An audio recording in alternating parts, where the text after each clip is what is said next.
I can't do it. Okay. We'll do it live. Okay. No. We'll do it live. It. Do it live. I'll write it and we'll do it live. Thing sucks. Yes, it does. Welcome in. It's another edition of the Daily Puck Drop. I believe this is episode 607. I believe. You know what? Let me double check. I have it written down. 608. Episode 608 of the Daily Puck Drop, which is just stupid. Stupid. I can't believe we've done this many. Well, welcome in, kiddos. It's Thursday. We've made it to a new month. It's May 1st. We welcome you in today. Jam-packed show as usual here on a Thursday. We'll talk M's. They just keep winning. Mike Garafolo will join us in about 8 minutes or so. Michael-Shawn Dugar of The Athletic, bottom of the hour, and Brad Adam of Root Sports coming up at the little bit after 11 o'clock. And, of course, we wrap up every single show with, Hey, What the Puck? We are broadcasting from the Limback Lumber Studios. Contractors, they got free deliveries, everything from whole house packages to homeowner DIY projects, the largest stock moldings in the Northwest. Old school service. They've been doing it since 1930. Give our fine friends at Limback Lumber a call, 206-782-3487, or visit them online at limbacklumber.com. Follow me on all the social media platforms, Puck Sports on Twitter, Blue Sky, Instagram, Puck_sports on TikTok. We're also on Facebook as well. You can always find everything on the show, just everything, pucksports.com. All of our show content is up there, as well as our contest. That's where you can sign up to be a Pucks Posse member, by the way, is at pucksports.com. I just had retweeted and had unlocked this week's episode, which is episode 6 of the Sports Pit with our good friends Steve Sandmeyer and Matt Stretch Johnson. Episode 6 is out for everyone to enjoy, by the way. You can go find it there on the Pucks Posse membership page. But, again, I'm just giving you a little sneak preview of it. The full shows of those episodes come out Mondays, with those guys for Pucks Posse members. And again, just $5 a month. You can sign up for a year, get a discount. QR code on your screen if you're streaming the show will take you there. But you can simply just go to the website at pucksports.com. So that, and also since we are in May, you can still sign up for the Puck the Picker Majors pool. If you miss the Masters, you're going to be behind the 8 ball. You probably aren't going to win the grand prize. But you know what? You still have 3 majors. Never say never. But you can sign up for the PGA Championship, and the PGA Championship coming up is May 15th? May 15th, I believe. So right around the corner. Grand prize is a stay-and-play package at Gamble Sands. The second place prize is a foursome of golf at Fairwood Golf and Country Club. Third place is a foursome at Mill Creek Country Club. And fourth place is a foursome at one of the fine courses owned by Troon, run by Seattle Premier, of one of their fine courses across the city. Also, 1 hour top tracer range session there at one of those fine courses. Interbay, Jackson, and Bill Wright. Bill Wright, formerly Jefferson. So if you'd like to sign up still, you have time, and you still can, by the way, and see if you can pick 2 winners. You pick 2 golfers. You have to pick 2 different ones for every major, by the way. So one advantage you would have is that you could use Rory and Scotty for all those people that used them in the Masters. You couldn't use those guys anymore. But for you guys that are starting out for your first tournament at the PGA, you could use them. So there you go. Again, pucksports.com to sign up. I don't know how I sound and how I look. I've got allergies. I feel terrible. It feels like my entire face is swollen, like I've been stung by a bee or rolling around in pollen. And I can hear myself and I sound awful. So my apologies to all of you. I mean, normally I look awful no matter what and sound awful. I just think today it's heightened even more because of allergies. So there you go. All right. Coming up, as I mentioned before, M's, Garafolo, Dugar, and then more on the M's with Brad Adam. They just keep doing it. They just keep winning. It's hilarious. It's funny. We're all trying to make sense of how they keep winning baseball games, but don't make sense of it.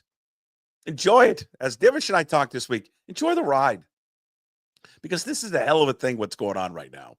And there is always part of me that is waiting right for the other shoe to drop with these guys. But right now they're not doing it. And they won a game yesterday in which they haven't won in that matter.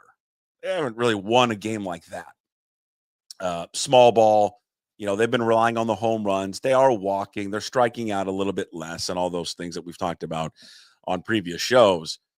But, and they're stealing bases. But the fact that, like, they manufactured a lot of stuff last night or yesterday afternoon.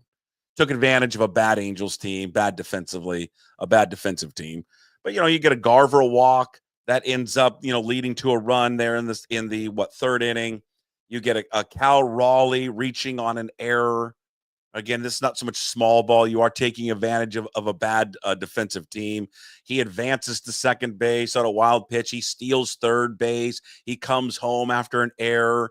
So you got that. Then you got the seventh inning with Leo Rivas, who gets an infield single. Samad Taylor, he gets a bunt single. Bunts rule. I don't care what people say. I love a bunt. I don't know why any of you morons out there, and I use the term morons affectionately. I love a bunt. I do. And I'm really, when I say morons, I'm speaking to the Valley Furniture Salesman in Havre, Montana. All right. Then JP singles to left field. Doesn't really hit the ball that hard, but it finds a little hole there past the shortstop. Scores, plates 2 runs. Julio then smashes a ball to center field.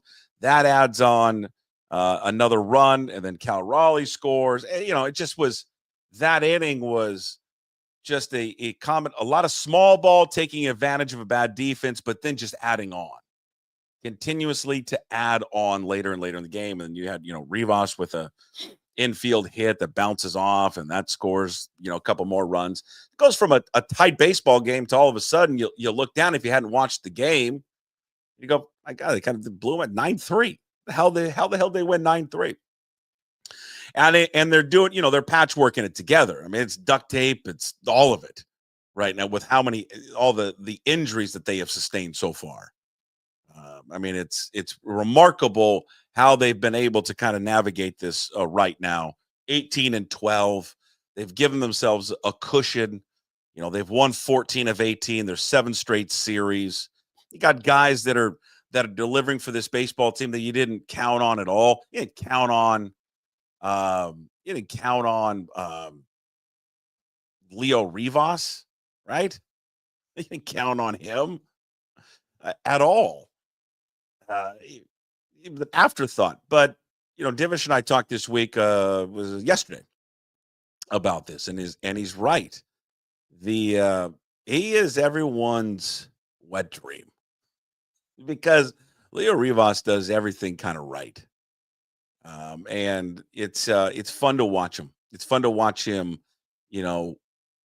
deliver, play solid defense, do everything the right way. It's not like he's exceptional at anything. He's just an old school, good baseball player. And that's what's kind of fun about Leo Rivas. But it's fun to watch him, and it's just fun to watch other guys step up and contribute to a baseball team that you didn't have any expectations for. You didn't think they were really going to contribute to the team, but everyone right now is playing above their weight. And hopefully they can withstand all the injuries that are mounting on this team right now. Dylan Moore sounds like he's been close to getting back. That will be great news. Luke Raley's going to be out. God, what'd they say? 6 weeks Luke Raley's going to be out for. I mean, that's just for taking a practice swing in early BP. Hopefully Logan Gilbert doesn't have any setbacks here.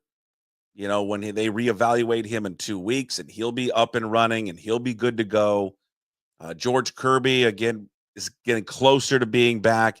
He'll have some rehab starts, probably makes 3-4 rehab starts before he can be back. And that will be, we touched on this a little bit yesterday, that to me will be one of the key storylines for this team is, the offense has been the story so far this year for 100%. But can their defense, can their pitching get back to where it has been in the past? And that's not just injuries, withstanding the injuries, but also getting back to even before they were injured, these guys. They were working deep into games. I mean, keep an eye on Bryce Miller. I mean, the Bryce Miller situation is going to be an interesting one just because he hasn't looked sharp. He's talked about the arm soreness. He's talked about the fatigue. He's not dealing with a back thing. And then in addition to that, he doesn't look healthy at all. Walking 5 the other day, velocity once again down. So we'll keep an eye on that with the Mariners. All right. Plenty of football to get you caught up on today. Brad Adam will join us coming up at around 11 o'clock or so from Root Sports. We'll get back into the M's on that one. Michael-Shawn Dugar from The Athletic. He'll put a recap on the Seahawks draft coming up around 10:35 or so. It's a somber day for me because it's the last day we get to talk to Dugar. We cut him up. We cut him loose here for the off season. He gets to reestablish a relationship with his family and his kids, and then we'll pick up our conversations with Mike back in the fall. But a guy that can't say no to us because he's addicted to us. He loves us. This is his favorite part of the week. Ladies and gentlemen, the rock and roll NFL Network reporter of the Stars, Mike Garafolo. Yeah, we're gonna have to be flexible because I got to get some golf in. Is this high enough? Do I need to come up a little bit or no? You're fine. You're good. Right there's good? Yeah, you're good. What do you mean flexible? Flexible moving forward or flexible right now? I mean, I'm clearly not playing golf right now, but yeah, no, coming up, I got to get, You tell me whatever you want to do. I got to work out on Tuesdays and Fridays. And then it's like my daughter's field trip on a Thursday. And then, I'm here to serve you. We've talked in the middle of rounds. We're going to have to do a little bit of that too. You can do that. You don't have to do it. We'll work anything out. I enjoy. I think you enjoy. I wouldn't do it every week, but you enjoy the occasional. He's coming up 13. I love that. Talking football and also trying to figure out. It's anarchy. Yeah. Are you a big warm up guy before you play golf? No, because I don't get there in time. But when I do, I'm like, this is the way to do it. You got to get here early enough to warm up, do it the right way. Not for health purposes, but to get in the field. Because when you go to the driving range, is your first swing at the driving range the best shot of the day? No, obviously not, right? 10 minutes later, you're like, okay, there it is. That one was pured. So why would you expect that would be the case when you go to the course? No chance. Yeah, I don't like to waste all the bullets on the driving range and warming up. So I go up. No, this is what I do. This is my strategy. You're hitting too many. When I go play around a golf, I take a wedge out. I hit like 4 half swing wedges. Yeah. Then I go putt, and then I go to the bar. But for some reason, the putting green is never like never. Putting the putting green. See, never. It never runs the same way as any other green on the course ever. Never. So is what it is. Yeah, you're putting and you're like, oh, that was a nice speed. I put it 2 feet past. Come to the first hole and you're just 20 feet past the cup. You're 3 more putts in from there. Yeah. That's when I look for the card girl. She doesn't really like you, by the way, just to be clear. I first of all, I don't play that game either. So don't worry about it. I'm not sitting there flirting with her like I'm at a strip club and she likes me. Like I get the routine and the act. The other idiots, they don't get it. I get there, she pulls up, I order my drink. How's your day? Great, move on. I don't sit there and chit chat and waste 15 So minutes. if it was a cart dude, if it was a frat bro, would your experience be any different? I wouldn't stop. I would just I'll get beers on the turn. I'm gonna freaking order from you. Leave me alone. I'll get it in. You know what? Screw it. I got beers in the bag that I wasn't gonna have, but now I'm gonna have them. I got to stop asking questions. I only answered them here. Go. Jesus. I mean, it's just terrible. If I saw a course that had a dude come out on the drink cart, I would just say, we're done here. And I'd leave and I would take the clubs back to the car. I've never seen that. The only thing I've seen is at an outing, they've had a bar set up by a tee box and that was a dude there. But other than that, I've never seen a card These dude. golf courses get it. They're not idiots. I mean, there's a lot of stuff, but they're not morons. So Gray Zabel. Yes. No. Before we get to Gray Zabel, before we get to the Seahawks draft, what's this bet you lost with Rap Sheet? Oh yeah, he got me good. And as soon as I texted him, I was like, he knows something, because we had so many false alarms on Sheduer. It's gonna be that. It's gonna be that. It's gonna be like all of us. Like, hey, I'm here, and I think I contributed heard the Lions are taking them, and was told they don't have a pick in this round. I was like, okay, never mind. So we'd had so many by that point that he's like, I bet who wants to bet me that the Browns trade up over the Eagles? And he baited me. He baited me. Who wants to bet me? And I go, you're on. And then there was a whole exchange after that I intentionally left out. But at one point was like, if I'm right about this, you gotta post it and give me my flowers publicly. Okay, fine, whatever. So he was right. They traded up in front of the Eagles. The Eagles were not going to take him, but they traded up in front of the Eagles. That's not what he said. All he said was they're going to trade up in front of the Eagles and take him, and they did. So he just picked the right entry point. What did you make of the Seahawks draft? I liked, the Gray Zabel one seems like, what did you think of it, Mr. Draft and That's Develop awful. offensive line? Awful. What did I say? Awful. Awesome. I was great. Yeah. I thought every pick was tremendous. Yeah, Zabel was rumored to go as highly as 12 to the Cowboys, which I assume had it fallen differently. If they didn't get Booker, then maybe he would have gone there to the Cowboys. I did hear that Tet McMillan was another guy for them, but he was gone well before that. So Zabel at 18 is on the back end of the range that we thought he was going to go. So that's great value there. It just felt, every pick just felt right. Yeah. It just made sense. Yeah. Like you look at it, like, well, that makes sense. Yeah. That makes sense. And that makes sense.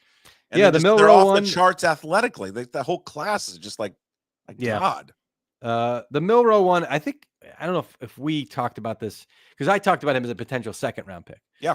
And I said, if you draft him as a second rounder and he never plays full-time quarterback for you, but he's a gadget guy and he's a package guy and he contributes that way, it's a hell of a second round pick. Yeah. Really is. Push it to the third round, even better. So I did like that one. The Iman Wari pick was being talked about as a surefire first round guy and he's going to be a successful type of guy. Elijah Arroyo had a lot of fans around the league as well. So another one that makes, it's just only just an injury concern there. I mean, that's just kind of will be a little bit of the red flag. So once you get into day three, it's, we'll I'm going to tell you, they're all coin flips, but the two best ones are the fullback, number one. First of all, Robbie Oots. Okay. Look at the guy. He looks like a fullback. He's got a mustache. I mean, so he's got a mullet in one of them. Oh God, I love fullbacks. I'm just so glad that fullbacks are back, at least with this team. Yeah, and he's a monster. You see how big this guy is? He's 6'3", like 270. It's a big fullback. I mean, at Baltimore they had Pat Ricard when Mike McDonald was there, so he sees the value of that other side of the ball, obviously from when he was there, but certainly sees the value of that. So I like it. The fullback is, I won't say the fullback's back. He never really went away, but a lot of teams, stocking up and seeing the guy at that position that can provide you more than just blocking. So, look, 1, 2, 3, 4, top 4 picks. And the Milroe one is going to be the most fun, right? Here, I want you to do this. I'm not going to do this exercise for you right now, but and if this interests you, and it probably doesn't, but whatever. I want you to go read from your website from, is it Greg Zuerlein? Lance Zuerlein. Lance Zuerlein, sorry. Was Greg Zuerlein a kicker? Yeah, he's Greg the leg. Are they related by any chance? They're not. They spell it completely differently. Well, damn it. There goes. Although Jimmy Garafolo spells it different than me, and we're surely related. It's like those family trees definitely connect at some point. You look very similar. You do. Yeah, from here down. Yeah, pretty much. Exactly right. Go read Lance Zuerlein's write up on Milroe. Yeah. And then read his write up on Josh Allen. He copied and pasted the damn thing. I'm telling you, it is almost verbatim. I'm not jumping to that he's going to be Josh Allen. I'm just saying a lot of the issues that people had about Josh Allen coming out of Wyoming. I mean, it's just a lot of the same stuff with Jalen Milroe. All right, I'll do this later, but I'll when you say copy and paste, he's not. No, I'm not. It's not. What's the word I'm looking for? Plagiarism. You're just saying it's similar. What he wrote, I was just saying, what he wrote, his breakdown of Josh Allen. when he was coming out is almost identical to how he broke down Milroe. Big, physical, arm great, makes throws that other people can't make. I do wonder that. But the accuracy issues. He's like, they just have accuracy issues. Sometimes you get sometimes they'd write up something and it's like, what a phrase, and it's like they had to have used that one before. You know, he can avoid a tackle in a phone booth like that guy. Like, but do we forget Josh Allen's first few years in the league? It wasn't good. Wasn't good? Well, he was. I mean, he struggled. He's not Josh Allen he is now. Like, he developed into the quarterback he is now. It took him. He wasn't a hit right away, was he? He came into that game against Minnesota, or he started that game against Minnesota as a rookie, and it was like, whoa, all right, because he actually showed you with his legs what he could do in that game. I think he jumped over somebody. So. Right? Isn't that what Milroe's gonna? I mean, right away, whenever he plays, whether it's the gadget stuff that they'll use like Taysom Hill, not exactly like Taysom Hill, but like using him as a running back, as a running quarterback. I mean, those are the things that popped right away with Josh Allen. I just think when Milroe gets his opportunities, he's going to flash that because that's his immediate strength. Yeah. But that's a way for you to contribute immediately, right? Yeah. Otherwise, you're a quarterback and you're sitting. And if you're a third-round pick, you're not playing right away. It's a way to get a contribution from a guy immediately. Again, I mean, the Jalen Alabama connection, comparing him so much to Hurts. I think Hurts was I think we thought more of Hurts as a passer coming out. The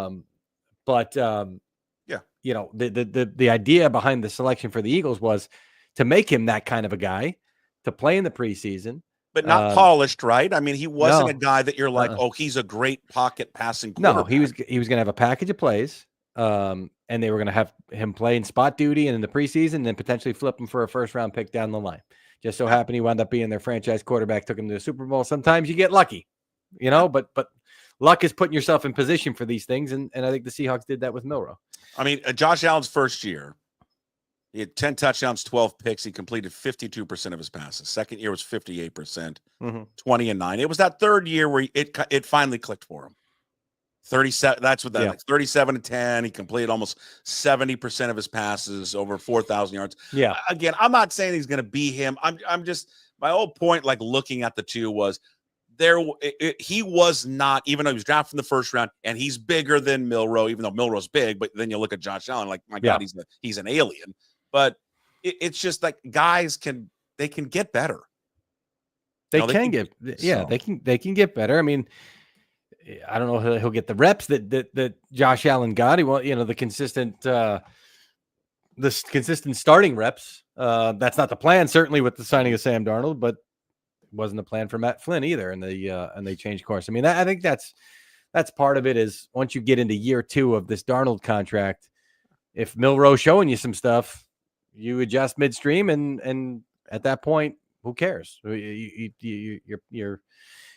going with the guy that's the better solution for you long term. But in the meantime, you got to get another guy that they have to spend time preparing for. That's another thing that teams think about, is like, even just during the week, they're spending time on him, which takes away from time on this guy here. Exactly. They've got whatever package they put in for him, and now all of a sudden you're taking away, I don't know, X amount of time in your practice as a defense to prepare for the Milroe package. I would imagine that teams, when they face the Eagles, I don't know how much time do they give to how are we going to defend the tush push? Maybe not much. I don't know, but you can't rep that. You can't rep that. That's the problem. You can't do full contact rep. You got to talk that through in the meeting room more so, and maybe do it in a walkthrough style fashion, but you can't really do the full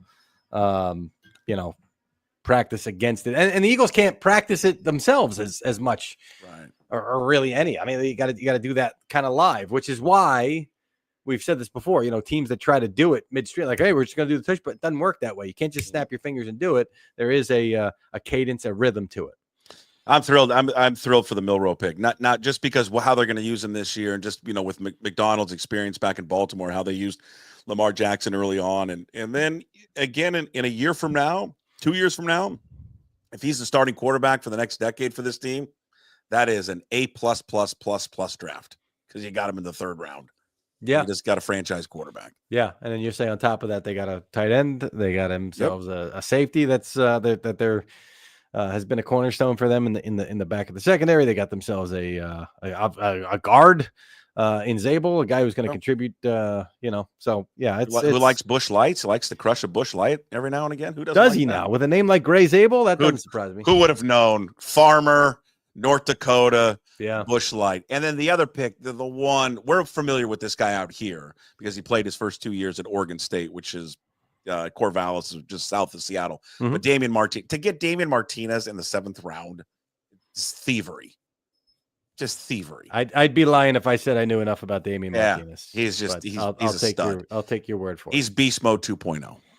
I do love that too. There's a lot of this guy's a steal in round 7. Yeah. Listen, we all like to say that. I know, and sometimes it pans out, but there's a reason sometimes guys are available in round 7. Hey, you got your wish. You got your wish. You wanted one thing when we last talked to you. The first round of the draft. You said the best thing would be for Sheduer Sanders to slide because it's entertainment. I didn't say that. Yes, Don't you put did. that out there. That's not what I said. You said, well, okay. You said that. You are horrendously misquoting me, and now my DMs are flooded already. I can feel it. You said it would be if he falls, it does provide an entertainment. And what were the numbers this year? What were the numbers? It was wasn't it the second most watched? I don't know. The TV numbers were huge. I didn't say I was rooting for it. I don't care. It doesn't matter to me. I mean, yeah.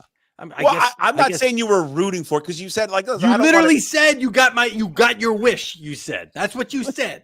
Now, people who didn't see the previous show, there's probably a few of them. I mean, most people watch religiously every minute of the show, but those people are probably like, "Whoa, wait, he was rooting for that." Not rooting for it, but to his DMs we go. But understanding that it makes for good television, and I don't know if it was good television or not. I was religiously connected to you guys, so I wasn't fixated on Kuiper and those guys. But I thought you guys handled it well. I mean, Rich Eisen was I think was the final day was a little adamant about it, but I didn't think you guys dwelled on it. But it was a huge storyline, and how surprised were you that, not surprised that he fell, but I would assume fell that far? Anybody who tells you they're not surprised is lying. I mean, everybody had him day 2 at the worst, right? Day 2 at the latest. We talked about, before we went on the air, or before we went off the air, day 1 on NFL Draft Kickoff, which was 4 hours before the draft. The last thing I said was, one of the last things I said, we said over under on quarterbacks 2.5. I said, I'll take the under in the first round. And I don't know that one of the two is going to be Sheduer at this point. And, but to say like he's going day 3, now you get to that point and people want to know, and like, there's just no way you're taking Dylan Gabriel ahead of Sheduer Sanders. There's just no way. Right. That's what happened with Cleveland. But you get to that point and it's like, all right, we know this dude's coming in. He's going to be a backup. Do we really need all the extra that come with it? And then that's why it becomes an extended slide at that point. Like, you're either good enough to be drafted and like you got a shot to start or compete or whatever. Then it's rounds 2 and 3 where it's like, this is a guy we're going to take, and he's going to sort of be a backup. He's a Jalen Milroe type guy, Jalen Hurts type guy, and maybe he's our guy of the future, but we're not banking on it necessarily or giving him a clear path there. He's going to have to fight his way through to that. And then it comes back to, well, now it's just, how do you pass up the value at this point? So for them to take him at that point, you almost wonder at that point, well, could you potentially give back the Gabriel pick and go, hey, can we repick that one there? Because we took this guy now. And, do you think they wanted? Do you think the GM and the coach wanted him? I know people have speculated on that one. They didn't look all that enthused. Oh, I wouldn't read too much into that. I mean, that's the Joel Embiid when he got drafted, and it was like a delay or whatever. It just wasn't timed up right. No, I don't think so. I think at that point, and they traded up. I mean, if it wasn't like, well, I guess we got to take him here. Like, they moved up to make it happen. So yes, I do think they wanted him. And if it doesn't work out, okay, so what? Right? At that point of the draft, you're coin flipping it anyway, whether the guy's going to be in the roster week 1. So why? So the biggest question, everyone, why? Which part? Just why did teams, I mean, everyone, this was the topic du jour all weekend. Well, why? Why did he fall? Because he did not comport himself well in the pre-draft process. Let's take the Giants, for example. Late last year, they're at Colorado at a practice during the season. They're there out in full force. You know, there seemed to be a developing love affair. And the more time they spent with him, the more uncomfortable I believe they got. And I think the more time, I know the more time they spent with Jackson Dart, the more comfortable they did get with him, and Brian Daboll in particular. Now, you're not drafting necessarily for because the coach may not be here next year or in 2 years or in 3 years. You're drafting for the long haul. So it's not like the coach wants this guy, we're getting him. I mean, in some places it is where you've got Mike Vrabel or whatever. Guy's got full control over the 53, whatever. But you're trying to think long term. But Daboll, you know, if they're here and as they go through the process, it goes like that, certainly going to swing it hugely in Jackson Dart's favor. So Jackson Dart won the pre-draft process. Sheduer Sanders did not. And that was with multiple teams. That was not just the Giants thing. And I understand why the discourse becomes what it becomes, because, you know, we'll say things like, well, he went into his meetings and he made it seem like you're going to bend to me, not me to you. Right. And I even heard, you know, goes into one meeting. It's like, well, maybe this is not the offensive system for me. Well, that's what we do here. That's our philosophy. You don't go in there and say that. Right. And I know that to a certain segment of the population who is in his corner and was loudly criticizing the NFL and those who are backing up the NFL, I know to them it sounds like that's being subservient, right? Mm-hmm. That's why, you know, this young man should have some say. And as a quarterback, as a franchise quarterback, Patrick Mahomes, Josh Allen scouted receivers last year for the Bills. You do get a say. You do. But you don't go into a job interview and say, hey, I'm going to change everything about this place. Like, you guys don't know what you're doing. I'm going to redecorate the walls, basically, figuratively. That's what he did. And they're turned off by it because that's not coachable, right? That's not a guy that's going to be part of the whole. And this is a guy who threw his offensive line under the bus previously. How's that going to fly in an NFL locker room? So this is all the stuff that was happening pre-draft. And I'm not saying you, yes, sir, no, sir. Yeah, whatever you guys say. Yeah, sure. Like you can have some personality, you can have some fun, and you can have some pushback during these, but not to the extent that he had if you expect these NFL teams to draft you highly then. Well, it's going to be interesting to see where it goes because I think he has a big opportunity in front of him to where he's still young enough. And God, even at his age, even at our age, I mean, you can always learn from things and you can always get better. You can always improve. And I think for him, he's actually in a good situation because he doesn't have to come in and be the guy right away. Nor will he be the guy right away. And, you know, I think for him, with a head coach, and if he's there or not, but who's had a good track record, you know, working with quarterbacks, a good track record, at least an offensive mind, I just think he has an opportunity to change the narrative about himself. And it's not too late. It's not like he's still young enough to change it. I just feel like change for anybody, is usually a slower process, right? It doesn't happen overnight. So maybe it's not even with the Browns where it happens for him, right? Yeah. Maybe it's, maybe he's got to be released. Like maybe he's got to feel all these lower rungs on the ladder as he falls down to get that feeling of, okay, well, listen, you got to take some lumps. I mean, Dad was famous. Dad was rich. Dad was his coach. Maybe he's got to feel a little bit and go, okay, I get it. Now I understand. Listen, I think the kid's entertaining. I loved watching him play at Colorado. I hope he's successful. I like when just as I like a player to fall in the draft or not. Let me rephrase. You said that I like. You said it. No. Just as you said, I like, or it's positive for ratings. So is when a lightning rod kind of guy succeeds and overcomes these things. That's good for TV as well. So I'm rooting for that. All right. I am rooting for that. I am rooting for that. Okay. We have you on record of saying that. All right. You're the best. We'll cut you loose. Whenever you got to do the show on the golf course, just let me know. It's all good. How's next week sound? That sounds perfect.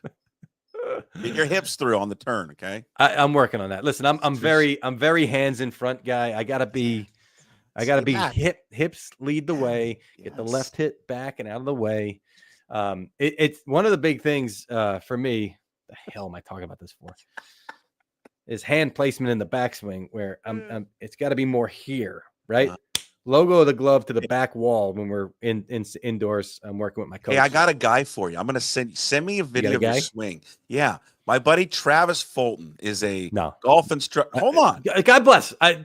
Too many chefs in the kitchen already. One. I'm just saying he can look at it for you. He's a former golf instructor on Golf Channel. I'm sure he knows his stuff. I does don't his own want to. I had a guy. I went to. I don't know if you've got a sponsor or whatever. I went to one of the golf places. Yeah. Booked a packet of lessons. Started, and the guy 2 lessons in is like, I'm out. I'm quitting. I'm like, dude, come on. So I started with a new guy. He's like, but he said this. No. I know what he said. I'm more about a feel versus real. And I had to undo that. So when in doubt, just grab the Ben Hogan book. That's what I do. Is that 5 lessons with Ben? Yeah, it's in there. I guarantee it's back there someplace. It's best. All right, we'll see you, Mike. See you, homie. There he is, Mike Garafolo, NFL Network, with us there on Thursdays. I didn't even say. Brought to you by Hartley and Hartley Insurance, your trusted family-owned insurance experts in the Puget Sound area since 1978. They've got honesty, fairness, and integrity. Contact Jamie Hartley when he's not playing golf, but he's always playing golf. 253-565-8700. Also, Zogs on Fox Island. Perfect spot to grab a cold beer, hang out with friends, and catch the game. Check out Zogs Hours on Facebook and Instagram. My apologies to our next guest. Told him 10:30, and it's 10:38. Ladies and gentlemen, Michael-Shawn Dugar from The Athletic. It's a double-dip visit with Mike as we're going to put the finishing touches on our coverage with Mike. The Dugar Report, it's brought to you by Georgetown's Tavern Beer, easy drinking, domestic-style lager made with Pacific Northwest barley and Yakima Valley hops, 4.2%, brewed by our good friends at Georgetown Brewery, makers of Manny's Pale Ale and Bodhisattva IPA. I guess we didn't need that last 5 minutes of Mike's golf swing. Sorry. No, it's all good. It gave me a little time to I got to figure out my vacation. I got to get out of here. Yeah, you got to get out of here. You got to be. Well, I found out actually in that extra 5 minutes, I have like 165 extra vacation hours that rolled over from before we got bought by the New York Times, so that I need to use by 2026. It looks like. So, see ya. Here's what I want for you. I want all of June. When does training camp start? End of July? That's actually what I was just looking at too. All of June and July. I'll probably take off after. I'll probably go through mini camp because I want to see as much as Milroe as I can. But then from after mini camp through training camp, that's basically all of July, which is my birthday, my daughter's birthday, my mom's birthday, my wedding anniversary. See ya. Yeah, no one's gonna see me. So. And your kids are young; they're not in school. You know what? You just go rent a place get out of town. Well, we're house hunting too currently, so that gives me some time to try to figure this out, so we can maybe stop getting outbid, which is happening seemingly every other week. It's a good time to search for a house right now, Mike. Yeah, well, yeah, there's a lot going on there, but it's crazy how many people can just buy houses cash these days. Maybe that's always been the case, and I just haven't been in on it. But I don't know how they do it, man. Because a lot of people got a lot of cash, man. They got a lot of money. I don't know how, and then they waive everything now. No, we don't all the inspections, all that. Yeah, just here's $750,000 cash. Thanks for the house. I'm like, what? Stupid. Well, good luck with that. That is a nerve-wracking. Take some time off to do that too. So okay. Well, you've been working hard, and thank you. You joined us on Monday and asked you to come back here just for the regular visit, so we can put the finishing touches here on it before we start back up in the fall. What is anything of your opinion changed from Monday as you kind of digest this class even more? Mike and I, discussed a lot there about Milroe. I mean, I'm excited about all these guys, and Zabel and everyone, but maybe it's the quarterback that just kind of takes our attention all the time, but. I'm with you for this mini camp and the preseason. I can't wait to see him on the field. Yeah, because he's how you raise your ceiling, to me. Because John just doesn't want, the Steelers and the Seahawks are in very similar places where they're consistently competitive, but they're not contenders. And their fan bases are growing tired of that. It's like, yeah, cool. These 9 wins are great. Like we're appreciative of the 9 wins, but we want more. And it's not like they're just being greedy. The organizations say they want more. Tomlin doesn't want to get booted every wild card round. John doesn't want that either, and his team's barely making the wild card round as is. So they want more. And how do you do that without drafting in the top 10, which both of those teams are having an issue doing lately, without a franchise quarterback? Like, that's a tough spot to be in. You can't get the blue chips, and you don't really have a franchise Q. What do you do? you have to hit a lottery ticket like they're trying to do. I don't really know what the Steelers are going to do, but the Seahawks have their ticket. They have Milroe. That's the ticket. That's how you jump that. Like Nicky Minwari, that could be great. Elijah Arroyo, that could be great. Gray Zabel probably raises your floor on your O line a little bit. Those are all, I think those are all going to be good pieces. Robbie Oots, I probably wouldn't have drafted a fullback, but that whatever. Yeah, That's fine. But people need to know you love Oots.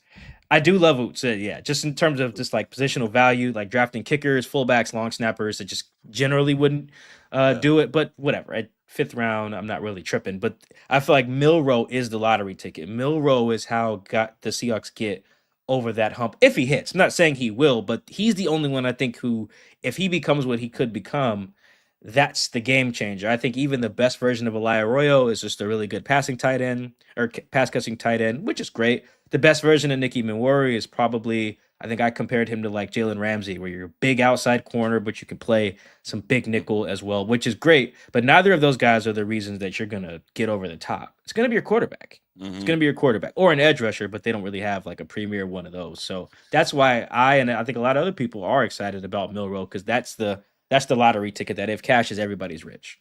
How do you teach accuracy in throwing on time? These are all things that I think, with more time and practice and rep can get better. I don't know, will he ever get to that point where he is this polished pocket passer? Probably not, but can he be better than he was at Alabama? And this is like the third time I've said this, and for our audience, I'm sorry, and because I'm repeating myself a lot, but we talked about this with Garafolo, and I think a little bit with Danny Kelly this week as well. If anyone wants to do themselves a little homework, if you go read Lance Zierlein's breakdown of Milroe for his draft breakdown, it's pretty much the same stuff that he wrote about Josh Allen. It's very similar. It's like a lot of the same traits that he's great, his strengths and his weaknesses. And you saw Josh Allen in his first 2 years. Now, listen, Josh Allen's more of a freak than anybody because he's 6'5", 235 pounds, and he does the things that he does, and he almost like dwarfs like Milroe when you look at him. But he was inaccurate in college. That was a knock on him. Didn't throw with anticipation. Waited for guys, relied on his arm, his athleticism, all the things that you read about Milroe is kind of the same things that people said about Josh Allen. Now, Josh Allen was taken in the first round, all that. But even if you look at his first 2 years in the league, he was wildly inaccurate. But he played right away. And he kind of learned on the move and on the go. For Milroe, he's not going to play right away. He's going to sit for, I would assume, at least a year. He's going to sit, and then we'll see. But I'm just wondering how much better in terms of accuracy can he get at the pro level. That's a real outlier. It is. Mm-hmm. You can get more accurate, like generally speaking. And you can tweak accuracy too. I think the more important one is probably like ball placement as well, more than just accuracy, because you can throw a bunch of short passes or whatever. But like when you throw it long, like where's the ball going? Are you getting your receivers killed? Are you leading them so they can get yak? Like that stuff, that is tough. I think the more realistic comp is more like Russ or like Jalen Hurts, where it's like neither one of those guys ever became, just pinpoint. Like neither one of them is more accurate than Geno, for instance, right? But most fan bases would probably say the best version of Russ that we've seen and what we're currently seeing is the best version of Jalen are both better quarterbacks than Geno. A lot of people would say that. I would agree with the Russ one at least. And so, but neither one, Geno's more accurate than both of them. Shoot, neither one of them is more accurate than Tua. Right. But there's just other ways to work around not having that pinpoint stuff. Mm-hmm. And with Russell and Jalen, it was using their legs. Jalen Hurts, that is. He was using their legs, which they're obviously going to do with Milroe. They should fire everyone if that's not like in the first page of the Milroe plan. It should be. And then the other part of that is just spamming what he does really well. I don't have the numbers in front of me, but I remember that 2022 Eagles team, I think they led the league in screen pass attempts and go ball attempts. Like there was very clearly, okay, what does Jalen Hurts do well? Let's press that button. We can dress it up how we want, but that's what we're going to do. Go balls to A.J. Brown and screen passes to whoever, right? That was what they did, and then some runs. And, Puck, you saw the Russell Wilson offense. It was zone read with Marshawn, play action, deep drops, and Russell fires cannons. Like there's ways to just work around what your QB just doesn't do well and does do well. And that's another reason why Milroe is the lottery ticket, because some quarterbacks have those flaws, and the thing that they do well isn't enough of a superpower to take you where you want to go. You know, whereas some guys have that. Like if you got that cannon arm and you can run 60-yard touchdowns, all right, we can get where we want to go. We just may not be just hammering it over the middle like the Dolphins do with Tua and Tyreek. You know, it's just different. So I think that the Josh Allen's like a perfect world scenario, but like even Brandon Beane would tell you that they couldn't have anticipated this. I think more realistic is what we saw with early Russ and what we're currently seeing from Jalen Hurts. Yeah, I mean, I'm looking at even Zerline's breakdown of Jalen Hurts what he wrote about him and his weaknesses. Has issues sustaining rhythm as a passer with so many off-schedule throws, inconsistent patience, allowing routes to develop, slow recognition of early throw opportunities, leave slants and crossers behind the targets. And again, these are the same things that you're going to say that he wrote about Milroe. Deep arm dip and elongated release. I mean, he talked about, just a lot of these. There's no, the strength of Milroe is his arm strength. I mean, he can make throws that hardly any quarterbacks can make because of how talented his arm strength is. But you're right, it does, because it's hard to teach touch and throwing with anticipation, because that's a lot of it, right? Is throwing to a spot to where the wide receiver is going to be, not waiting for them to be open. Like if you go back and read even Zerline's breakdown of Josh Allen, his comp as a pro was Jake Locker. And that's what Jake Locker struggled at. And that's why Jake Locker was out of the NFL, because he could never develop into that quarterback that threw with anticipation. He was plenty athletic enough. He was an athletic freak, but he never could develep that. Yeah, because anticipation is everything. Yeah, because Hurts' NFL comparison was Tim Tebow. Oh, that's a little insulting to Hurts. I think you know what Hurts really benefited from where he went to Oklahoma after Bama, right? And got with Lincoln Riley, I believe. Yes. Like Lincoln does work with the quarterbacks. That's pretty good. Like as a passer, I feel like he can get you better without holding your hand the way that like Lane Kiffin does. For instance, like Lane's whole offense is just, don't worry, kid.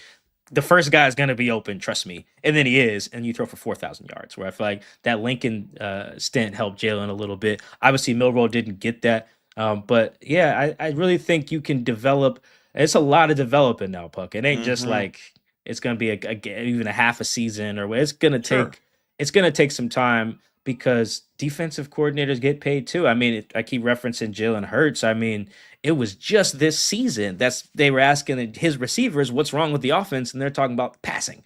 That was this year, the year that ends with him ending, Super Bowl MVP. So even I think Jalen's in like year 4 or something. Hurts. So it's gonna take some time. The thing is, do you trust a Kubiak, or if Kubiak kills it this year and leaves, do you trust a new OC to like, all right, take all the things Milroe does well and maximize them, and all the things he's not super great at, let's do those as seldom as possible, which is also what Darrell Bevell was doing with Russell as well, and they were winning championship games.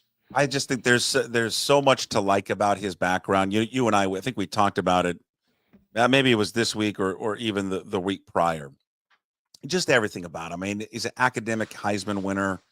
You look at his background. I mean, this is everything you read about him and how he grew up.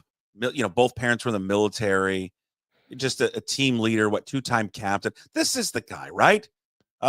This if he can play. Hold on, I know, but you bring him home to date your daughter. This is what this guy is. He's like the perfect. This is what your daughter you want. I'm like, no, you date him. This guy's, perfect. Does everything right. And I just think there's a lot. And then his quote to you guys.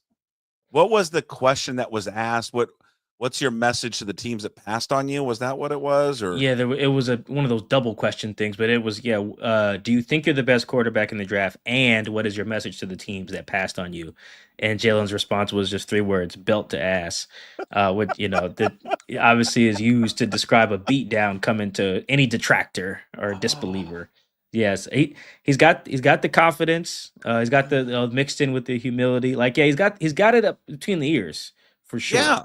But you still gotta make the throws. But that's a huge part of it, because he's gonna see his flaws like through the first camp or the first whatever. Like you're probably not gonna see him doing anything but trying to be QB1 at some point. And who knows? Maybe this lights a fire under Sam Darnold, where he's like, "I'm not letting this kid take my job." And we never see Milroe. Maybe See, that's that's what, because I know some people were. I know Jim. Jim was a little taken aback when he said, I think it was McDonald said, "Hey, we got Sam's going to be on the field 90% of the time," which then left open. Okay, so the other clearly the other 10% is not going to Drew Lock. What's your daughter doing? Is she jumping out of the crib? You got her on the monitor. Is she okay?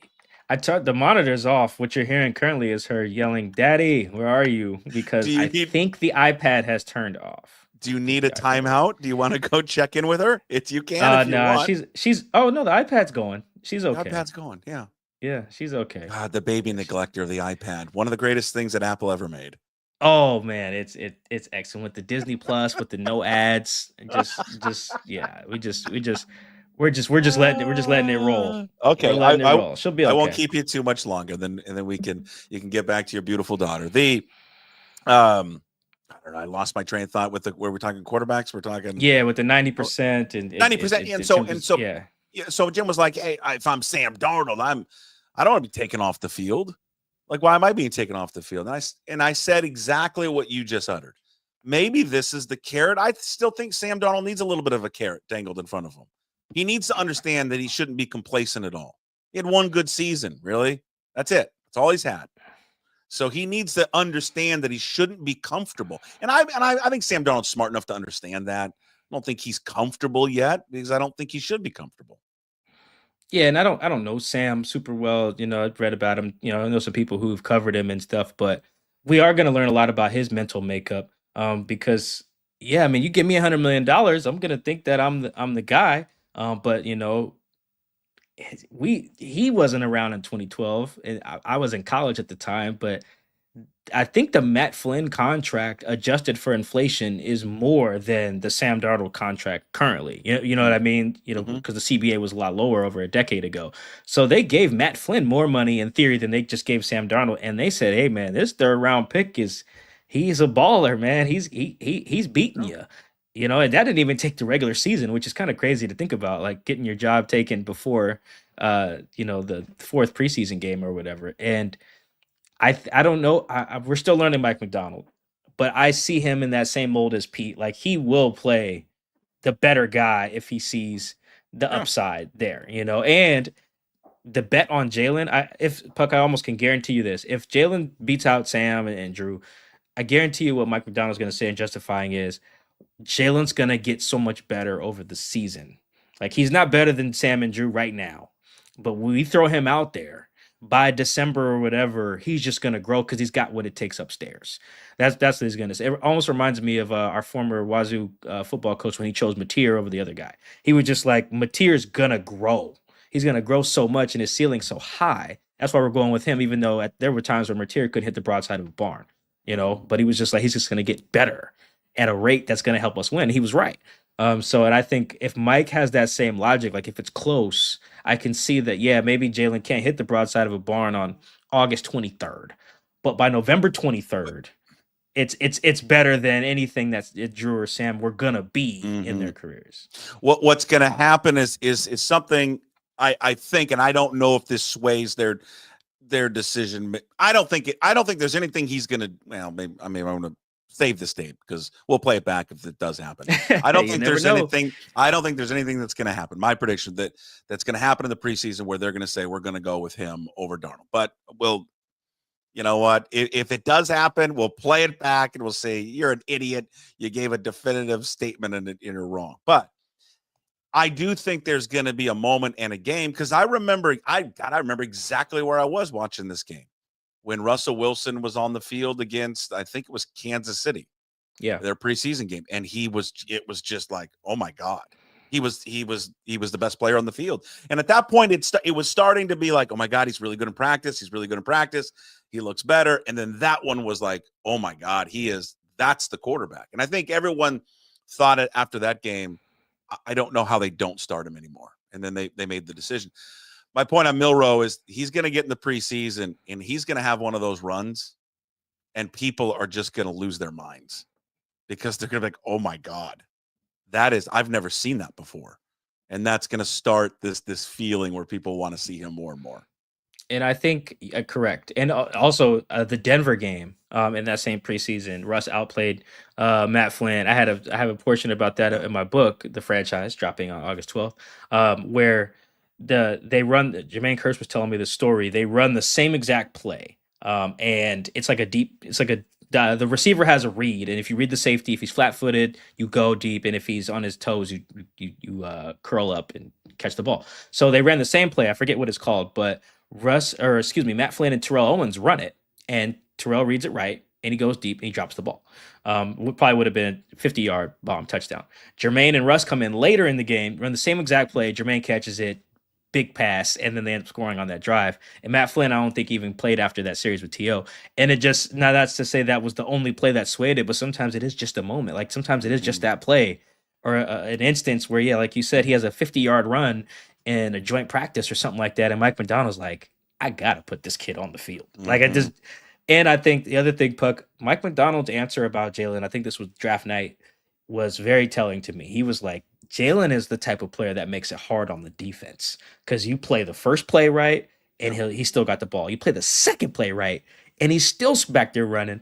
And then the third play, he's either throwing it or killing you. And some defensive coaches view it that way. Like, I'm going to go with whatever I think is hardest that gives me the most trouble. That's kind of how Pete viewed things when he was picking his offensive coordinators too. After a while, it was like, okay, what offenses keep me up at night?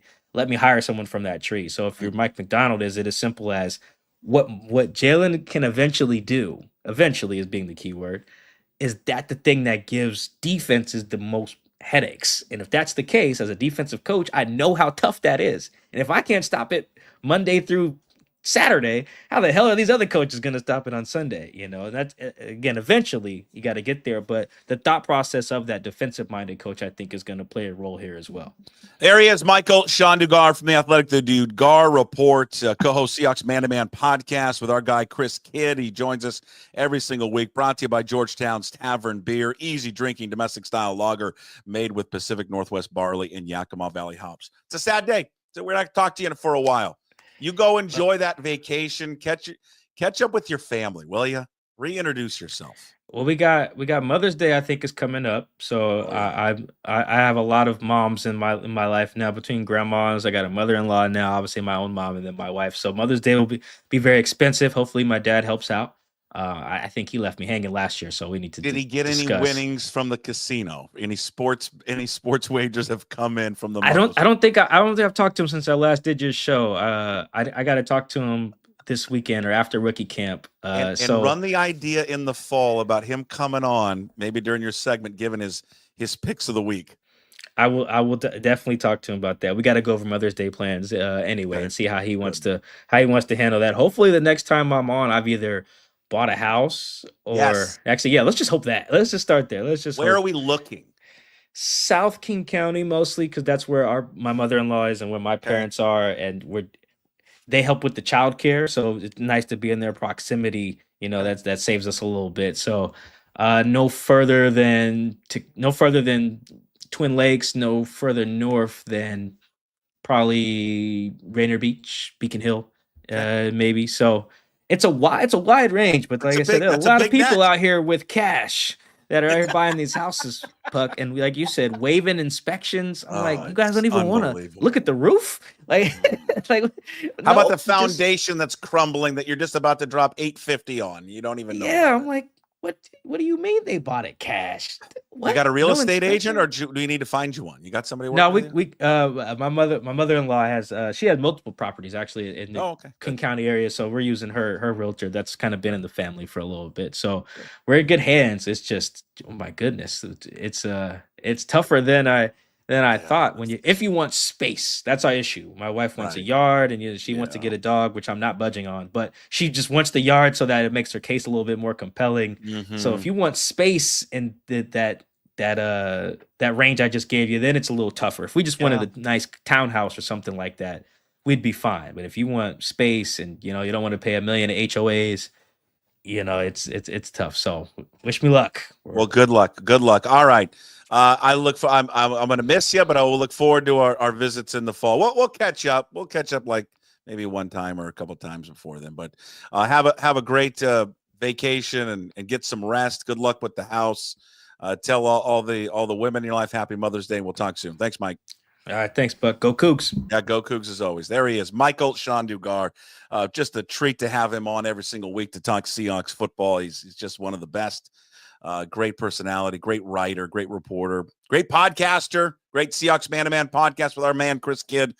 And again, Michael-Shawn Dugar, the Dugar Report throughout the NFL season, brought to you by Georgetown's Tavern Beer. If you haven't tried it, try it. It's an easy drinking domestic style lager made with Pacific Northwest barley and Yakima Valley hops. I had a few last night, by the way. It was the Ballard PTA sports PTA trivia night. And we finished third. How about that? 4.2%. It's brewed by good friends at Georgetown Brewery, makers of Manny's Pale Ale and Bodie's Alpha IPA and Rogers Pilsner. All right. We'll switch gears. Getting close to wrapping up the show. Well, we still have Hey, What the Puck coming up at the end. Every Thursday, we catch up, talk a little baseball with our guy from Root Sports, the handsome, the debonair, Brad Adam. Now, with Brad, because he's traveling and he's all over the place, we always catch up with Brad early in the morning. And Brad was in a hotel room in Dallas getting ready for his off day as the Mariners and Rangers get set to start a 3-game series coming up tomorrow. All right, let's talk some baseball. Here he is. Sure. Brad Adam, Root Sports. It's all brought to you by John Howie Steak and Whiskey by John Howie, a classic steakhouse with the best selection of hand-cut steaks from USDA Prime to Japanese A5 Wagyu. And, of course, Whiskey by John Howie features global selections of rare and well-done whiskeys with something for everyone from the curious to the connoisseur. Whiskey boasts a collection of hundreds of bottles from around the world. All right, we find Brad. He's in Dallas, where the M's and Rangers will begin a series tomorrow. But he's dressed for something else on a Thursday off day. This is the life of a traveling baseball reporter / broadcaster. The grind. God, what a grind it is. As I like to call it, the grind. We were joking before. You're playing a little golf today. Mm-hmm. You've already got a stretching routine in the hotel room. Very rigorous. I bring my little Nike stretch ball that I roll out on my back on. I don't have room for the foam roller, the big. What are you? Do you think you're a pro or something? No, I'm old, man. I mean, if I don't warm up, it's just so tight, Puck in the back, and I just can't turn. Not that I really do much anymore anyway. Turn. Maybe now it's all mental. It's like it is what it is, right? Yeah. It's not going to get better if I stretch. I know, but mentally, like these guys talk about the process, right? Every day you do the same thing. You try to get better every day. That's me. I'm believing the process and the stretching is going to result in better scores. Are you at liberty? I'm with you. I'm with you. Are you at liberty to say who you're playing with? Sure, it's an off day. Yeah. Okay. I just don't know. I don't know how that works. No. Playing with former player, broadcaster, now manager, Dan Wilson. Wears many hats. Let's get just a and all the coaches. And all the coaches. It'll be fun. Yeah, two groups. It'll be fun. So can we get a scouting report?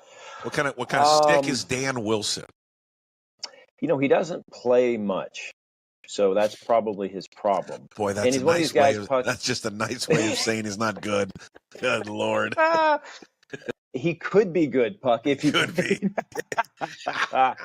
He's pretty good. He's one of these guys that doesn't play much and realizes like, hey, my clubs are like 15 years old. Should I get new clubs? Yes. He's playing like some from Spalding's. From Spalding, right. Some top flights. Simmons, top flights. The Golden Rams. I think were my first. The Nicholas Golden Rams. Those were my first clubs. Mine were Ping Karstens. Oh, yeah, those were good. But like the original, like my dad's blades, they were like, looked like a toothpick. Ping I2, or what were those called? These were just like Ping Karstens. Just blades? Ooh, bad. So we're excited about that, So when we go to, I think, where are we? What time zone are we in now? Central or East? Central. We travel after the game. So there's the off day. But if we're West Coast, we travel on the off day. So off day here. Now, there were huge rains last night. It's going to rain tomorrow, but the rest of the day should be okay. We're cart path only. Puck. So Now, there will be they some always walking. There will be some walking, some exercise. Yeah. So I feel good about that. Do we adhere to the cart path only? I mean, No. the first couple holes you have to, Sure. in case they're watching.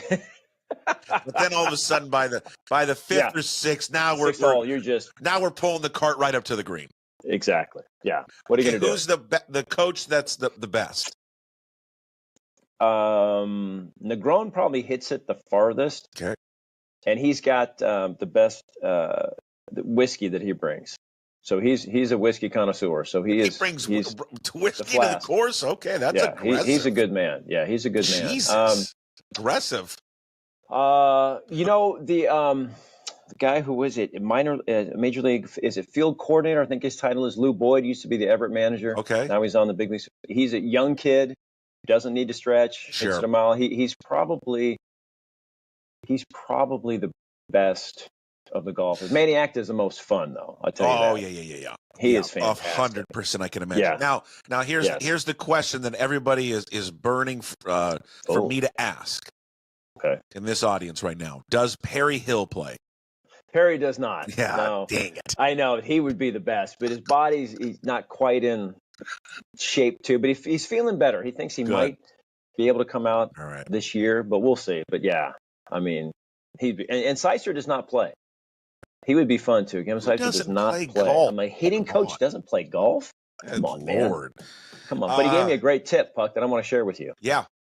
Now, this is what he tells his hitters, and he told Ben Williamson that has worked for Ben.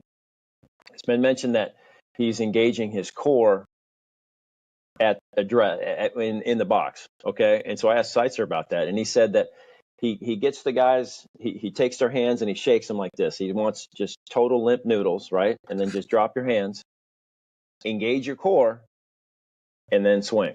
So he wants super loose. And so I was talking about that, and I said, "Will that translate to golf?" And he said, "Absolutely." So I try everything, right?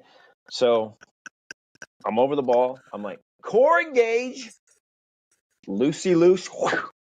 So we'll see what happens. Can we get somebody, one of the coaches, to video you? Because now all I can imagine is you're going to dress the ball, and you're probably going to take 30 minutes to hit it. Exactly. And you're going to be like, core engaged. You're going to say it. You're going to be like mouthing it.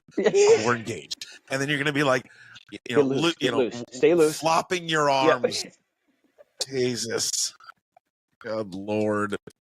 Is that what his advice to Polanco has been? I guess so. Or just hit left on your left side. That's the craziest thing to me. Right? Is that he's so he can't hit from the right side. But he's very close. Because of the it's his left oblique injury. Yep. Okay. So he can't swing left. Or right hand side. But you would think it's all kind of connected that would affect him from the left side. Left side. I don't know. You have to still have to twist and turn. Right. Yeah. But it hasn't affected him at all. Watch. No. You go back to 2 years ago with Julio getting 3 hits a game during that stretch. Some junior stretches that you probably remember back in the day. Sure. It's amazing. Nelly Cruz, I think, maybe had a stretch like this. It's amazing to watch. He won't play for 4 days, when he was off on paternity leave, and he comes back and homers, has 4 RBI. He won't play for a day because they got lefties. And now teams are bringing in lefties, out of the pen to keep him out of the lineup. The next day he'll hit 2 homers. I mean, it's unbelievable right now, how good he is. And I think, not playing in the field has helped, obviously, his body and kept him healthy. I think this has got to be the way going forward. Definitely a DH with Ben now at third. He's feeling better from the right side. I wouldn't be surprised if he batted right-handed this series in Texas. But, man, it is looking, all-star. He and Judge are the 2 best players in the league right now. All-star. Crazy. You could say early MVP watch for this guy. It's unbelievable what he's doing. Yeah. It's great. It's fun. And then, just the offense in general, Puck, we've been so starved, right, for offense. And seeing, guys step in, guys go down. Here comes Leo Rivas getting on base at 500. Got a 513 on base percentage. Does Leo Rivas, who can barely hit it to second base? But it does. But he does. Divish and I were talking about this yesterday. He is. Yeah. I'll steal his line.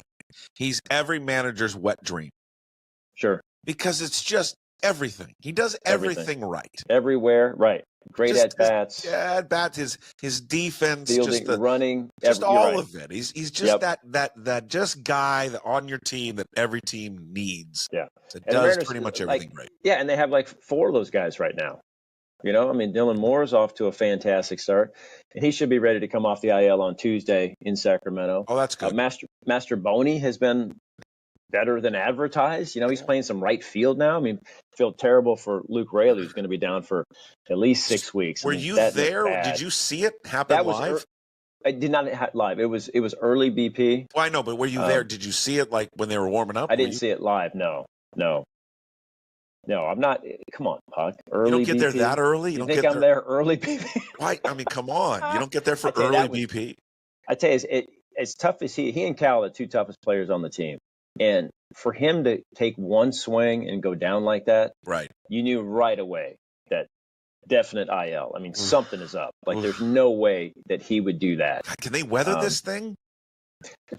That's the question, right? First, no Victor Robles, right? Bliss goes down. Moore goes down. Now Raley goes down. And people just come in. Gilbert. Here's Logan Evans. Hey, I'll just win my first start. It's like, I mean, they're doing it right now. And it's a total team thing. Is it sustainable? Who knows? But it's fun to watch right now. You know, the baseball is fun. They put up that 6th spot in the 7th inning yesterday to break open and just doing little things which was very little league yesterday. It was very little league like. I tell you, the Angels are in a world of hurt. Oh my gosh, stinks. And the whole thing stinks. It's terrible. But they're making errors, and Mariners are this. Catchers are stealing. The Mariners. It's just Garver stole a base for God's sakes. Well, then so did Cal. Cal stole third, and the throw hits him, and he scores. It's like. It's an infield single by Rivas, then the bunt single by Samon Taylor, and then just a puncher single into left field from Crawford. I mean, they won that game yesterday, which was in a way that they haven't won many games this year because they really just won the games with the home runs and beginnings. That was very small ball. Yep, that was taking advantage of bad defense and all that kind of stuff. And because they didn't really, other than a Rosarina and Julio's double, it's not like they were smoking the ball. Not at all. No, Anderson pitched well against them, but you're right. They just get the bullpens and they beat them up. And when they can use their leverage arms out of their bullpen, they're pretty good. And Brash is really close. I would assume that Matt Brash will be on this road trip as well. That's good. So they need that because they've used their bullpen a lot. Yeah. That's the surprising thing. I mean, quality starts are way down this year. It used to be an automatic, but now it's like, few and far between. Despite the injuries, despite the injuries like to Gilbert, those guys, he wasn't pitching deep. Now, part of it is like he wasn't. They don't want these guys pitching a ton in the beginning of the season, but they weren't getting deep into games. They were pitching. He was pitching 5 innings, good, but they were having to go to their bullpen, and then this whole. See, I want to be glass half full, but I'm going to be glass half empty on this one. I do think that probably it feels to me, the next few weeks, we're going to get Bryce Miller's going to be on the IL. He just doesn't look right, does he? I know something. He gets extra rest too, and the velo's still down. And now 2 more miles per hour. He was like 92 the other day. 92, 93, and he said something about his back being tight. Maybe he should. Maybe he should start rolling it out and engaging his core. Get over here, get on my hotel room floor with me. Hey, I want you to go up to him today and tell him that. hey, I know you've got this back injury. Let me tell you something. I got this. I got this routine I do in the morning. 7:30. Come over here and check it. See how that flies. That guy's great, man. They haven't done anything. They haven't really. I mean, they haven't got the production they've got in the last few years from their starting pitcher. Right. But the offense is carrying them. Oh, yeah. Number 1 in walks and 1 in stolen bases, on base percentage, up there in home runs. It's like we talked about. It's like, who are these guys? Right? But have you seen their numbers at home? This is offensively, it's better. Yeah. A lot better. They're averaging 7 runs at home. Okay, their average is 220, but their on base is 317. They slug almost 400. Their OPS is 715. They got 25 home runs, 83 runs driven in. They got 71 walks. They played more games at home, but Right. Yeah, they were home heavy the first month. That was good to get off to that start. But then on the road, which they're still averaging 5.5 runs, but again, less home runs. I mean, their numbers across the board besides their average is better at home, which is just hilarious because of how much time we spend belly aching this offseason about how they can't hit at home and that big article on MLB.com and all that stuff. And here they are now with better numbers at home. Yeah, especially in the cold months of March and April as well. So is it sustainable? I think, we talked about in the pregame show, what they're doing, like all the numbers you talked about, that's sustainable. Like if they were just an all or nothing, strike out a ton, shit homers team, that's hard, right? That's streaky.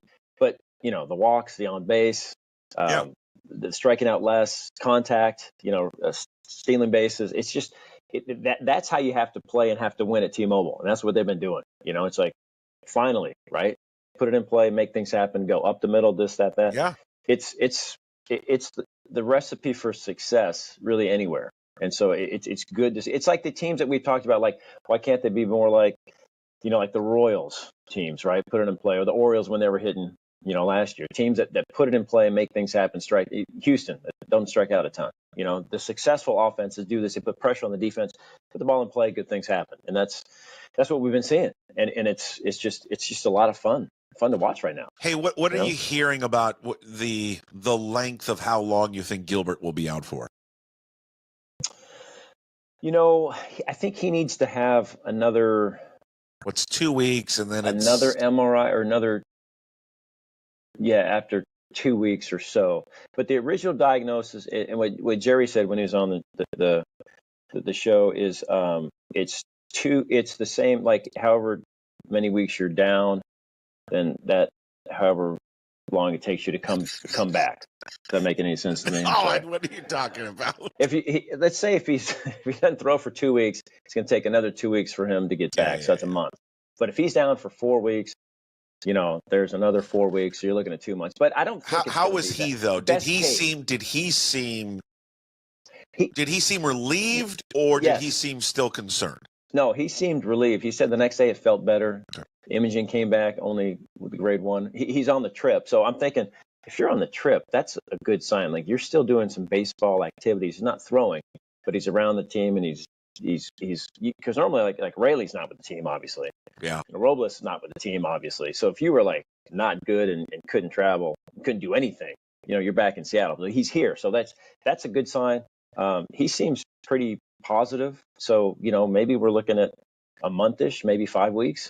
So I mean that's good too. And I think Kirby might be ready to start rehab starts this weekend. Do we know how many starts? How many? 2, 3? 3-ish? At least 3, maybe 4, depending on the pitch count. They want to get into, at least 75 or so. Okay. So then you're looking at what? Let's say 4 starts, 5 days, 20. So maybe 3 weeks for Kirby to be safe, and then you get him back. And Hancock's been pitching well. I'm curious to see how Logan Evans will do as he, continues going forward. But that's a nice debut, a real cool moment for him. Sure. Yeah, so, but they're just piecing it together. The lineup, you look at the lineup, you're like, oh my gosh. Like, really? It doesn't make any sense. But then it works. The bottom of the order has been so good. J.P. Crawford, we haven't talked about him, Puck. He's been fantastic. Now he's batting leadoff. I mean, he goes from 9 because he's been, and just same thing, just freed up the mind. They're not thinking right. They're just being athletic in the box, and they're thinking this way, up the middle. And you see all of his hits to left field. You see up the middle, and then the occasional home run when you're a little out in front. Seems like that was kind of the big message by Seitzer and Edgar. Yep. This offseason was, hey, we've got all the numbers and the analytics and the video and all that, and we can wear you down with it. Right. Just get in there and just hit. Exactly. Forget all that other stuff. Yeah. And Seitzer, when he came here, he said he interviewed with Edgar in the off season, and he said that he's never been around an organization, mainly Edgar, that had the exact same philosophy. Everything Seitzer said about hitting, Edgar agreed, and Edgar said something, and Seitzer would agree. So they're just perfect together, and everybody is understanding it, and you see the results. I mean, like we talked about the guys with Rivas, Dylan Moore has been a lot better. Mastroboni has been good. Just everybody, the quality of at bat. Cal Raleigh, how many 10-pitch at bats has this guy had? He might not get a hit that at bat, but pitch count drives up. I mean, they're seeing pitches. That J.P. Crawford, same thing. His on base is crazy. It's all working, which is great. Does Edgar play? Is he in this game? He does not play. Really? He was asked. Nope. But he's not Okay. not a golfer. What are we playing? We're just playing everyone a normal game, or do we got a game? Are we playing Wolf? Are we playing? I don't think there's a game with these guys. I think we just aggressive scramble. Get out. I don't think so. I think we just get out and just play. Cocktail? Yeah. Do we have a cocktail before we start the round? Before, probably not, but I think there's some in the carts. So yeah. That would be my guess. What do you go with? What's your on the course cocktail? If I could, I like a bloody to get me going. Well, of course you can. You can do anything you want. Yeah. Lord. Of course I can. Charge it to the Underhills. The woman's going to come up and she's not going to go, hey, can I get a bloody? No, we don't serve No, those. I'm sorry, sir. Of course you can get one. How about an athletic beer, non-alcoholic? No, don't do that. And Corona makes a non-alcoholic beer? I didn't know that. I don't get it either. You know what? That's for quitters. Why would I drink that? Right. Yeah, if I want beer, why would I? I'll drink beer I can get the taste and a little bit of the kick. But hey, whatever people want, Hey, don't dip in too much of that whiskey with Negroni. I mean, that can get Good carried stuff. away real quick. Whew, yeah. Real quick, my friend. Yeah, I'm like pressing people. I'm throwing out hundreds. I'm like, oh, geez. All of a sudden, you got 4 different games going on, and you have no idea how much money is on the line. I can't even stand. I'm like, oh, this is going to be bad. All right, have fun, and we'll see how they do here this road trip. 3 with the Rangers and 3 with 3 in Sacramento. Sacramento, that's right. AAA ballpark. I can't wait. I will have my report for you next Thursday. I'm excited. How many home runs? Oh, geez, I don't know. Probably. Let's see, 3 games combined, 2 teams. I say 10, maybe 11. Do me a favor. I want the video and pictures of the clubhouse. Can you take or the auxiliary press room? Club. Right. Yeah. What is that? Like a shed? It's a shed. It's like a shed. It's like a Home Depot shed. Right. I want that. Okay. Yeah. You got it. There he is. Thanks, buddy. Brad Adam, Root Sports, all brought to you by John Howie's Making Whiskey by John Howie. Core.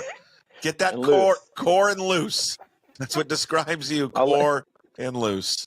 See you, I'll buddy. let you know, buddy. Thanks. There he is, Brad Adam, Root Sports, our weekly conversation with Brad that we tape early in the morning. He was off to go play golf. He's on the course as we speak. Maybe he's got that Bloody Mary in hand. You know what? We'll text him right now. I want a picture, and then we'll report before we sign off here.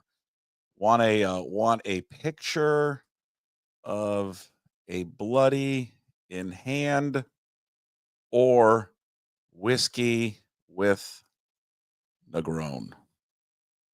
There we go. We'll send it. Maybe if he sends it before we sign off, we'll share it if we can. But big thanks there to Brad. Also, big thanks to John Howie Steak and Whiskey by John Howie, the best in the business. We always appreciate their fine support, both of those entities, John Howie Steak and Whiskey by John Howie. You want to go entertain some clients, entertain your family, relatives, friends from out of town, want to impress them, go take them to Whiskey by John Howie. Grab a cocktail there. You can eat there as well. Like great food. And then if you want maybe just a larger meal, pop on over to John Howie Steak. Get a world-class cut of meat, a tableside Caesar, and enjoy a beautiful view there of downtown at John Howie Steak. All right, we wrap up the show, as we always do, ladies and gentlemen, with Hey, What the Puck, which is brought to you by our good friends at Restoration One of North Seattle. Your restoration company that lets you avoid the stress of water, fire, and mold damage with their property restoration services. In fact, I visited Restoration One yesterday. Not only a restoration service, but also an indoor batting cage. Unbelievable. Locally owned and operated. Make them your first call when those damages affect your residential or commercial property. 206-817-8917. Ask for Trent. He's going to take care of you. Visit them online at restoration1.com, the North Seattle franchise. This Jorge Polanco story simply, to me, is the best 2025 storyline in Major League Baseball. And frankly, it's not even close. Last season, he experienced, without a doubt, his worst season as a professional. Mariners didn't pick up his option, told him he wasn't wanted. He's playing hurt. Then after they failed to land any free agents, they decided to bring him back at a cost-saving contract with the hope that he would be able to contribute. Their plan to have him play third base failed. But the poor glove, which he displayed early on in spring training, carried over in the very beginning of the season, and then a knee injury that he still, which makes this all the more remarkable, still not fully recovered from, and now he's got the oblique injury as well. But the knee and the glove, kind of blessing in disguise, because what they've been able to do is now have him as their DH. And that's the best thing for him and this team moving forward. But ultimately, give credit to the veteran of 12 years. He didn't play to his standards a year ago. He didn't blame it on the injuries. Didn't blame it at all. He owned his own failure.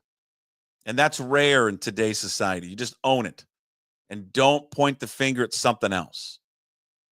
The beauty of sports, and we discussed this yesterday, is the unpredictable nature of it and why it's the greatest reality television we have.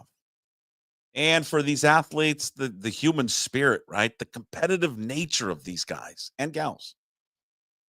No one had confidence in Polanco. No one heading into this season, except for one person, Jorge Polanco. Jorge Polanco had confidence in himself. Tip your cap. Give him a standing ovation, because so far he has been the best story in baseball. And I think all of us as Mariner fans and baseball fans are real curious to see where this incredible story of Polanco and the Mariners finishes up here in 2025. All right, that's it for Hey, What the Puck. Again, brought to you by Restoration One of North Seattle. They're going to take care of you if any damages to your residential or commercial property. Give them a call, 206-817-8917. Visit them online at restoration1.com, the North Seattle franchise. Thank you to everyone for watching and listening today. Yes, it feels like I got stung by a bee because I've got allergies and I feel swollen. I look puffy. I sound puffy too. So thank you for enduring all of that here for the last 90 minutes. Thank you to all our sponsors: Limbeck Lumber, John Howie Steak, Zogs on Fox Island, Hartley and Hartley Insurance, Georgetown Brewery, and of course, Restoration One. Today's Daily Puck Drop, you can find it up on YouTube. Please subscribe to the channel, hit the like button, leave a comment. Also find the Daily Puck Drop on your favorite podcast platforms, and of course, find it up at pucksports.com. When you're there at the fabulous website, please sign up, be a member of the Pucks Posse. $5 a month is all it costs you. You support all the free content we do, and of course, VIP and bonus shows that we do there as well, like our baseball coverage with our MLB insider Ryan Divish, the brand new podcast, The Sports Pit, with Steve Sandmeyer, Matt Stretch Johnson, and be sure to check out also, as we now produce, the Graz and Gas Take 5 podcast. New episodes every Monday on YouTube and all your favorite podcast platforms. Just search Graz with Gas Take 5. And, of course, you can find all that content up at pucksports.com. That's it for us. We'll see you tomorrow. We finish it up a Friday bonanza. No Jim Moore tomorrow, by the way. And Brad Adam didn't text me back. He is traveling to Pullman, move his kids out. If you have seen the picture of his truck that he has loaded up furniture on the back of the truck that he apparently is driving 6 hours, it's not securely secured. He's got bungee cords. That stuff's going to fall out. And frankly, I hope he doesn't injure anyone behind him, because there's no way that furniture is going to stay on the back of that pickup truck. Go check it out on his Twitter page. We will see you tomorrow. As always, promise to be better. No shoes, no ties. Would anybody like to smoke some pot? Yeah. I was born to love you. I was born to lick your face. I was born to rub you. But you were born to rub me first. What do you need my address for? We'd like to send out a mailer. Mother of mercy, I don't speak Japanese!